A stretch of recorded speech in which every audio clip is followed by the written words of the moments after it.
nandito naman tayo sa train ng Santa Rosa, Laguna. Kaya maraming salamat po sa inyo lahat at sa walang sawa ninyong pagsubaybay. Kaya welcome back sa aking YouTube channel. Thank you very much po sa inyo lahat. Ayan, antabay na naman tayo sa kanilang project dito sa may Santa Rosa, Laguna. So patuloy pa rin for assemble ng double gantry crane at saka ng girder box doon sa bandang unahan na yung guys, yung naka letter A na yun sa may dulo. So mamaya isusum natin ng konti para makita nyo yan, oh guys. So yan, malaki na yan, yung may tao doon sa taas. So kanila, yan ang kanilang activity ngayon araw. Kaya sana po ay patuloy nyong subaybayan ang aking YouTube channel. So maraming salamat po sa inyo lahat. At may kasama po ako dito na upaw. So ayan guys, nandito tayo sa taas ngayon para ipakita sa inyo yung lugar ng kanilang responsibility area na ginagawa ngayon ng activity. So maraming tao dito today. Maraming salamat po sa inyo lahat. So hanggang doon guys, ayan yung isang katutak na yan na girder box na kanilang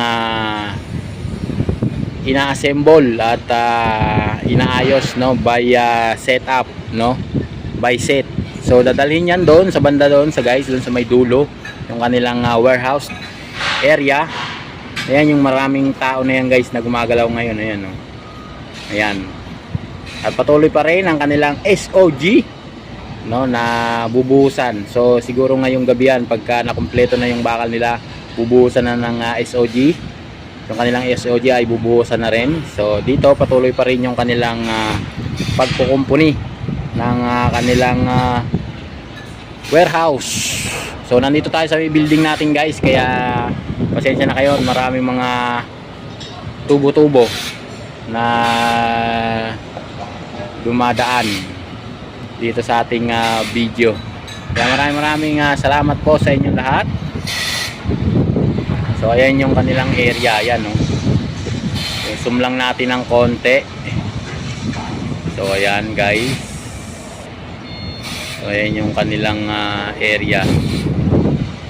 So napakalaki nitong area nila guys dito sa may Santa Rosa, Laguna, no. Dito yan malapit sa may sa may exit. Yan, mapapansin nyo, ayan guys, ang daming ayan, nagtatrabaho ngayon dito, ayan, no. Yan, meron silang hinuhukay dito yung drainage din sa may tabi ng kanilang canteen, no, sa may cafeteria nila guys. So ayan, doon sa may bandara naman doon patuloy pa rin yung paghuhukay at pagpatag ng kanilang area. So doon naman yung iba naman nag-assemble ng box yung para buhusan, no, yung kanilang mga poste. So dito patuloy pa rin yung pagdating ng delivery. Ayan guys, yan truck na yan, katatapos lang po i-unload yung delivery nya, yung truck na blue na yan. So hanggang doon yan guys, sa area na yon, mapansin nyo hanggang doon yan, no, guys, hanggang doon sa may lugar na yon. Andito kasi tayo sa may third floor, kaya hindi natin makita yung pinaka buong area. So dito naman ipasisilip ko lang sa inyo kung gaano kalaki yan hanggang doon sa lugar na yan. So yan, yan hanggang doon sa area na yan guys, inaabot ng ating lens ng ating cellphone. Kaya maraming salamat po sa inyong lahat. Yan, sa hindi nyo pagbitaw, no, sa aking YouTube channel. Ayan, thank you very much po. At may dalawang pogi dito na itatambay. Papakita ko sa inyo maya guys kung gaano sila kagandang lalaki, yung mga masusulit nating subscriber, mga Abila Brothers. Shout out muna sa kanilang probinsya. Anong probinsya niya? San Agustin. San Agustin. Maraming salamat sa inyo dyan sa San Agustin. Mega love shout out sa inyo lahat, family Abila. Thank you. What?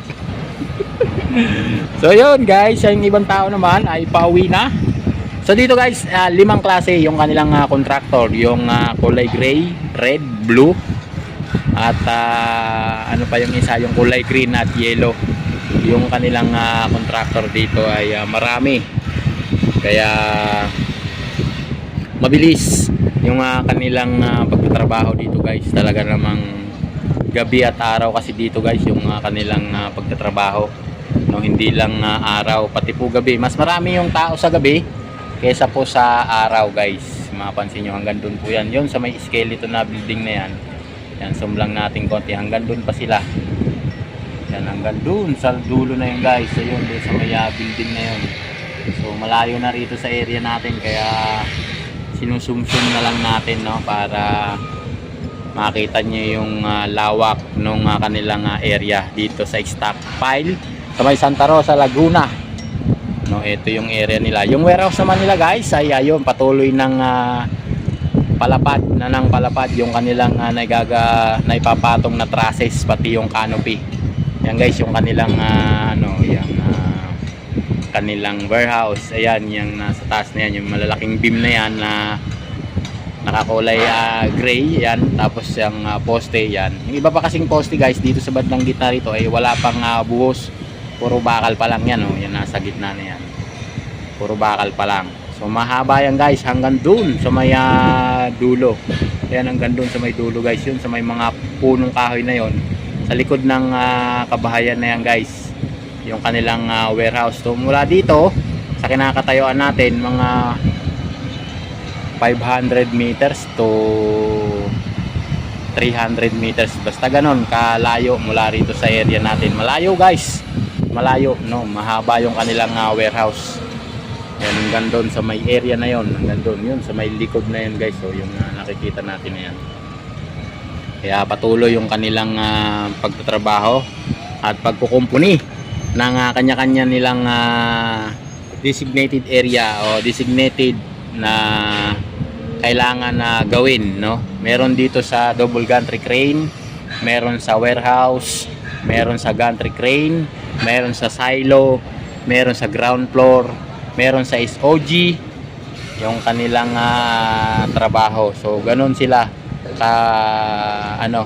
ka-active, no. Meron nagpapatag ng lupa doon sa dulo doon na yan, no?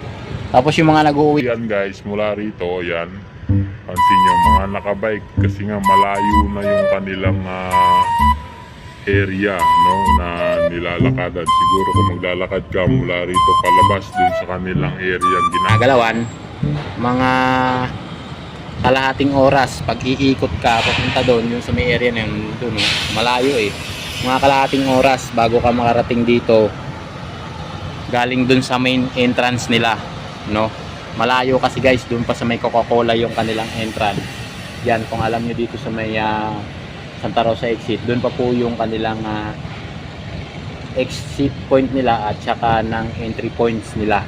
Yan, dito wala na kasi lang lalabasan dito guys, puno na to ng bakod, ng matataas na yerong bakod. So pagka bumaba ka sa ground floor, katulad naman dito sa amin, may bakod din yan, no. Hindi ka, kung titingnan mo rito mababa lang, pero pag dumikit ka dyan sa bakod na yan guys, ang taas niyan, no. Ang height ko 6 feet, so dalawang ganyan yung bakod namin dito, no. Nasa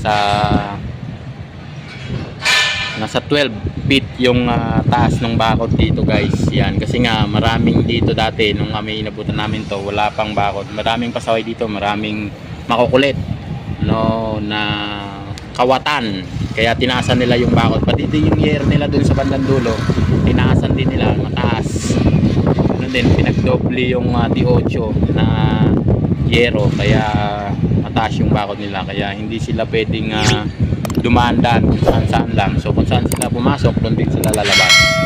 Kaya maraming salamat po sa inyo lahat, no, sa walang sawa ninyong pagsubaybay sa aking YouTube channel. At thank you very much sa araw na ito, at sana pagpalain tayo lahat ni Lord, at saan ka man naroroon, anuman ang iyong kasarian, pagpalain ang lahat, at sana ay makamit natin yung ating minimithi sa buhay.